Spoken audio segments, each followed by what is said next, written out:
Alright, so in this video I'm going to do problems 7 through 9. Yeah, 7 through 9, that'll be good. We'll keep it in threes.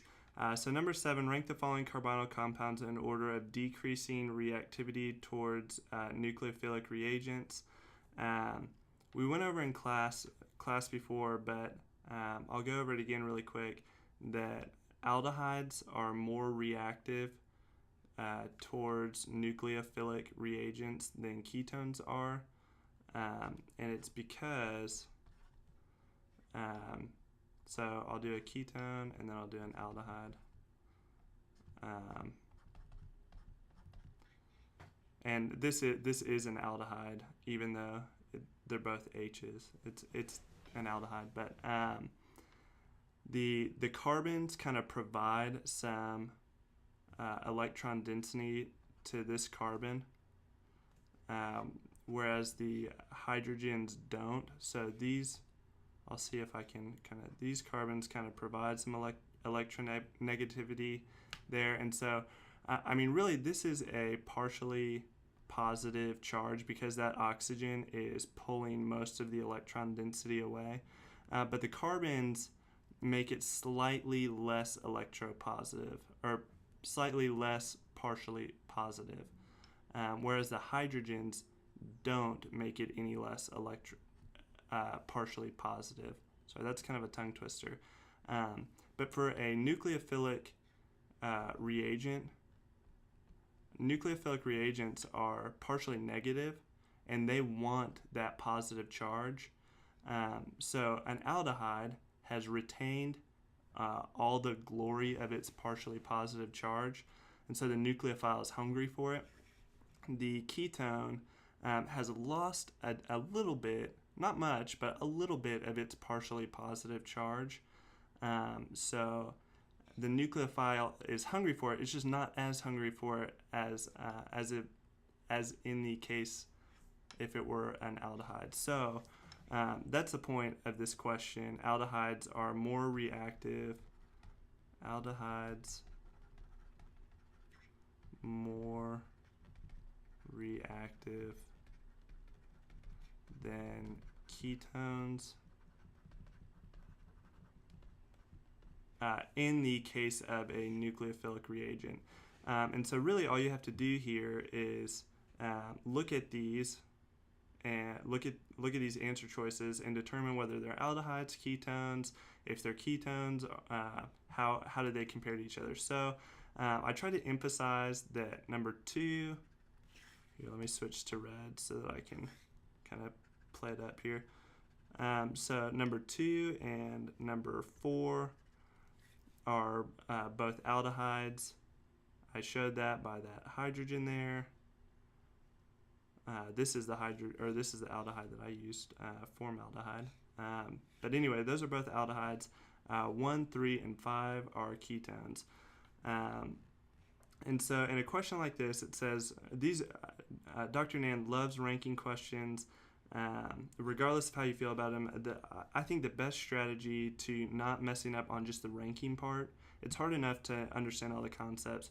You really don't want to add the burden of just ranking to create problems while you're taking a test.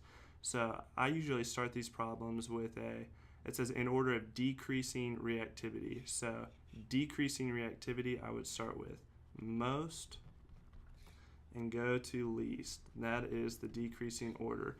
And so the most reactive one is number 4 here. It is a aldehyde and it has no carbons providing any electron density, or providing any negative charge to it at all. So number 4 is the most. And then the least is going to be the ketone with the partially positive charge is like most negated by. So which one has the least partially positive charge because of its ketone groups? And that is going to be number 3 here, because it's got, you see I'm sorry, I said number 3. I was just making a mistake in my head. It's going to be number 5 here.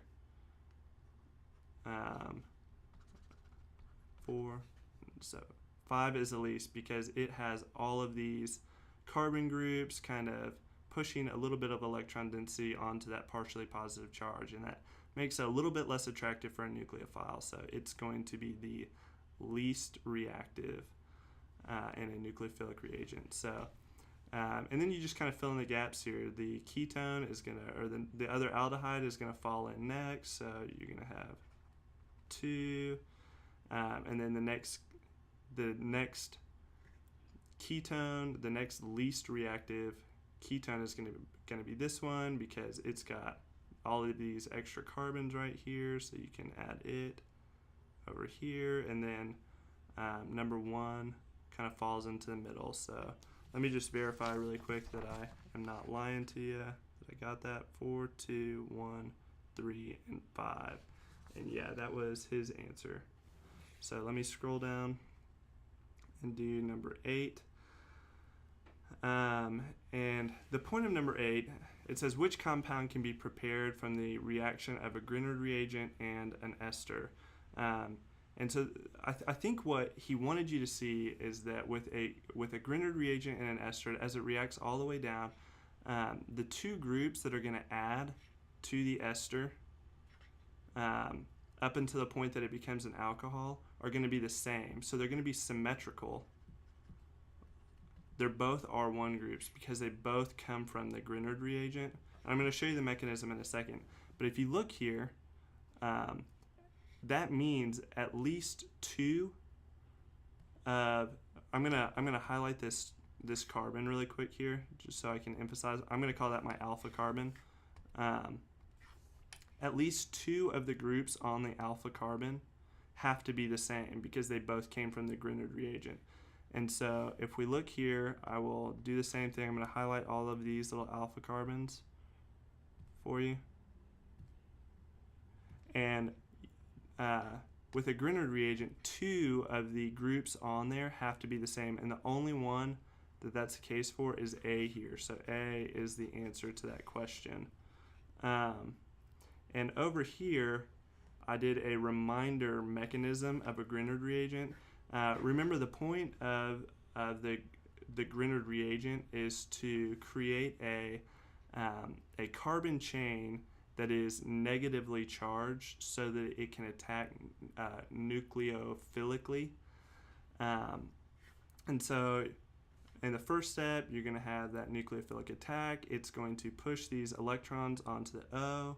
That's going to give it a partially negative charge. The electrons are going to come back down and form that double bond because that's pretty stable. And also because oxygen here is a really good leaving group. It's one of those Z groups. Oxygen is one of them, which means it's a good leaving group. You need a good leaving group for a Grignard reaction like this. And so that's going to leave you with an that R group added here, and this oxygen oxygen group and its R group from the ester have left. They're over here now. And then a second Grignard R group, a second Grignard nucleophile here is going to attack again, and it's going to do the same thing, except this time these R groups aren't good leaving groups, so these extra electrons can't push back down here to form another, like a carbon-oxygen double bond and kick one of these off because these aren't good leaving groups. Not good leaving groups. Levers. And so instead you follow that with an aqueous workup. If you don't do the aqueous workup or provide some sort of hydrogen source, you're going to be left with that negative charge on that O. And so you've got to add the hydrogen source, and that'll finish it off as an alcohol.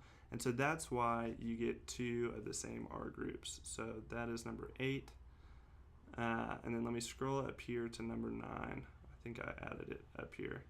Yeah, so this one says if you treat pentanal, which I drew right here, this is pentanal, with the following reagents, in which case will no reaction occur?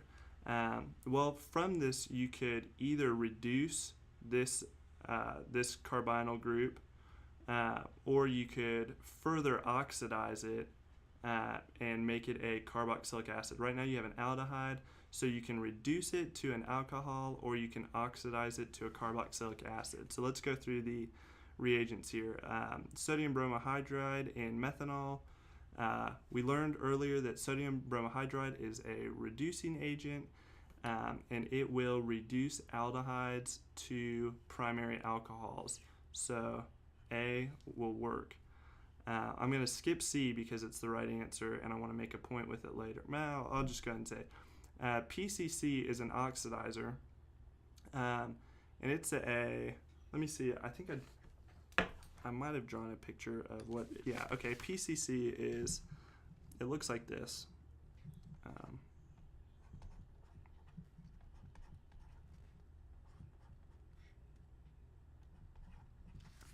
Okay, so it's an oxidizer, and it will oxidize primary alcohols, for example, into aldehydes like this, but it will not further oxidize them into carboxylic acids. It's limited as an oxidizer. So I'm going to, in a big green here, put an X on PCC, and we'll run through the rest of them to make sure we're right.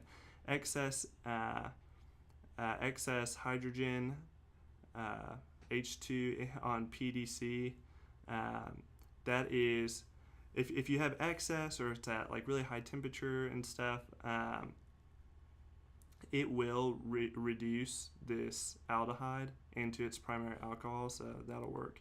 And then the Ag2O and NH, whatever that is, I can't read it now, and OH, and anyway, that is a super strong oxidizer right there, and it will oxidize this into, take a aldehyde and oxidize it to a carboxylic acid. So that one will work. So if you treat pentanal with the following reagents, in which case will no reaction occur? Well, PCC will not do anything to this. So the answer is C. Next up, 10 through 12, and we're done.